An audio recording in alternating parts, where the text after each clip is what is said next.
Healthy cooking রেসিপিতে আপনাদের স্বাগত। আমি আজ আপনাদের সাথে শেয়ার করব ইলিশ মাছের অসাধারণ একটি রেসিপি।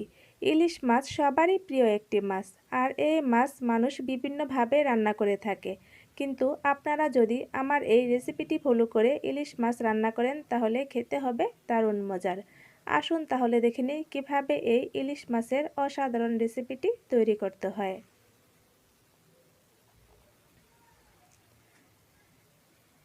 ইলিশ মাছ রান্না করার জন্য আমি এখানে 5 পিস ইলিশ মাছ এভাবে পরিষ্কার করে ধুয়ে নিয়েছি। এখন এর মধ্যে দিয়ে দিচ্ছি সামান্য পরিমাণে হলুদের গুঁড়া আর দিয়ে দিচ্ছি সামান্য পরিমাণে রান্নার লবণ। এখন আমি এই দুটোকে মাছের সঙ্গে খুব ভালোভাবে মেখে নিব। আমার মাছগুলোর গায়ে লবণ আর হলুদ খুব ভালোভাবে মাখা হয়ে গেছে। এখন আমি এগুলোকে হালকা করে ভেজে নেব। আমার এই মাছগুলো অনেক দিন যাবৎ ফ্রিজে ছিল, তাই আমি এগুলোকে হালকা করে ভেজে নিচ্ছি। আপনারা যদি ফ্রিজে না রেখে ফ্রেশ মাছ রান্না করেন সেক্ষেত্রে না ভেজে একই প্রসেসে মাছগুলো রান্না করতে পারেন। মাছগুলো রান্নার জন্য আমি কড়াইয়ে দিয়ে দিচ্ছি পর্যাপ্ত পরিমাণে সাদা তেল। আপনারা চাইলে সরিষার তেল দিয়েও এই রেসিপিটি তৈরি করতে পারেন। যেহেতু আমি একই তেলে মাছগুলো রান্না করব, তাই আমি তেলটা একটু বেশিই নিয়েছি। এখন এর মধ্যে দিয়ে দিচ্ছি আগে থেকেই ম্যারিনেট করে রাখা মাছগুলো। মাছগুলোকে আমি খুব বেশি ভাজবো না, জাস্ট হালকা করে ভেজেই তুলে নেব। এখন আমি মাছের নিচের অংশটা ভাজা হয়ে যাওয়া পর্যন্ত অপেক্ষা করব।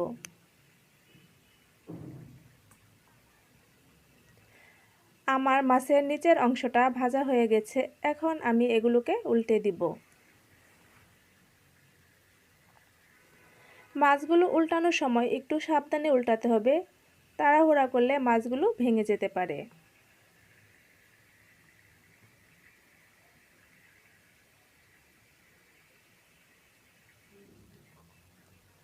একইভাবে আমি মাছের নিচের অংশটাও ভেজে নেব। আমার মাছের নিচের অংশটাও ভাজা হয়ে গেছে।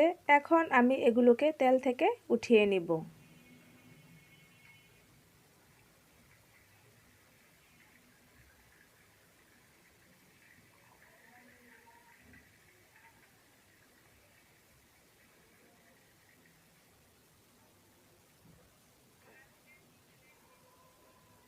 আর একই তেলে দিয়ে দিব বেশ খানিকটা কুচানো পেঁয়াজ। এই রেসিপিতে পেঁয়াজ একটু বেশি দিলে খেতে খুব ভালো লাগে। এখন আমি এই পেঁয়াজগুলো তেলের সাথে হালকা বাদামি করে ভেজে নেব।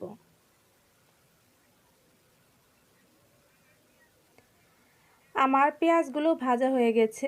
এখন এর মধ্যে দিয়ে দিব সামান্য পরিমাণে হলুদের গুঁড়া আর দিয়ে দিব সামান্য পরিমাণে লাল মরিচের গুঁড়া। লাল মরিচের গুঁড়া আপনারা আপনাদের টেস্ট অনুযায়ী বাড়িয়ে বা কমিয়ে নিতে পারেন। এখন এগুলোকে একটু মিশিয়ে নিব। মশলাগুলো যেন পুড়ে না যায় সেজন্য এর মধ্যে দিয়ে দিব সামান্য পরিমাণে পানি আর দিয়ে দিব টেস্ট অনুযায়ী রান্নার লবণ। যেহেতু ইলিশ মাছের নিজস্ব একটা ভালো ফ্লেভার আছে, তাই এই রেসিপিতে খুব বেশি মশলা দেওয়ার দরকার নেই। বেশি মশলা দিলে ইলিশের যে নিজস্ব ফ্লেভারটা আছে তা নষ্ট হয়ে যায়। এখন আমি এই মশলাগুলোকে খুব ভালোভাবে কষিয়ে নিব।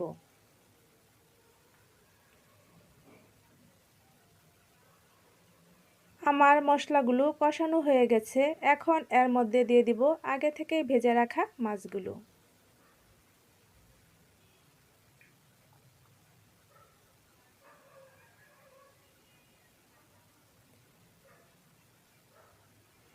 মাছগুলো দিয়ে আমি মাছের নিচের অংশটা প্রথমে রান্না করব 2 থেকে 3 মিনিট সময়। আমার মাছের নিচের অংশটা 2-3 মিনিট সময় রান্না হয়ে গেছে।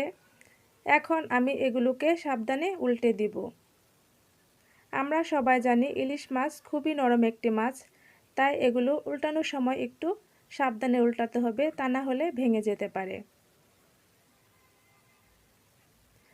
মাছ। এখন আমি এর মধ্যে দিয়ে দিব 3-4টা কাঁচামরিচ।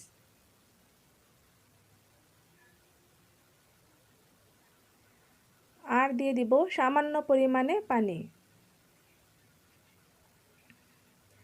পানি দিয়ে আমি এই মাছগুলোকে রান্না করব 5 থেকে 6 মিনিট সময়। তার সাথে বলে দেই, আমার এই ইলিশ মাছের অসাধারণ রেসিপিটি যদি আপনাদের ভালো লাগে, আমার ভিডিওটিতে একটি লাইক দিবেন আর আমার চ্যানেলটি সাবস্ক্রাইব করে পাশের নোটিফিকেশন বেলটি অন করে আমার রেসিপির সাথেই থাকবেন।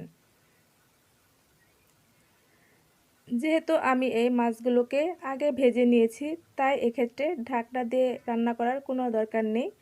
ঢাকনা না দিয়ে আমি এই মাছগুলোকে রান্না করব 5 থেকে 6 মিনিট সময়, অর্থাৎ ঝোলটা ঘন হয়ে যাওয়া পর্যন্ত। আমার 5-6 মিনিট হয়ে গেছে আর তরকারি ঝোলটাও ঘন হয়ে এসেছে। আমার এই ইলিশ মাছের রেসিপিটিও খাওয়ার জন্য একদম তৈরি। এখন আমি একটি বাটিতে তুলে দেখিয়ে দিচ্ছি আমার এই রেসিপিটি দেখতে কেমন হয়েছে।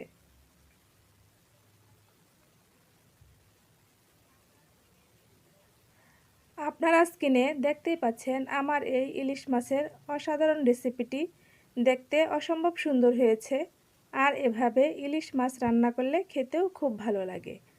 আপনারা এভাবে ইলিশ মাছ রান্না করবেন আর আমাকে লিখে জানাবেন কেমন হয়েছে এই রেসিপিটি। সম্পূর্ণ ভিডিওটি দেখার জন্য আপনাদেরকে অসংখ্য ধন্যবাদ।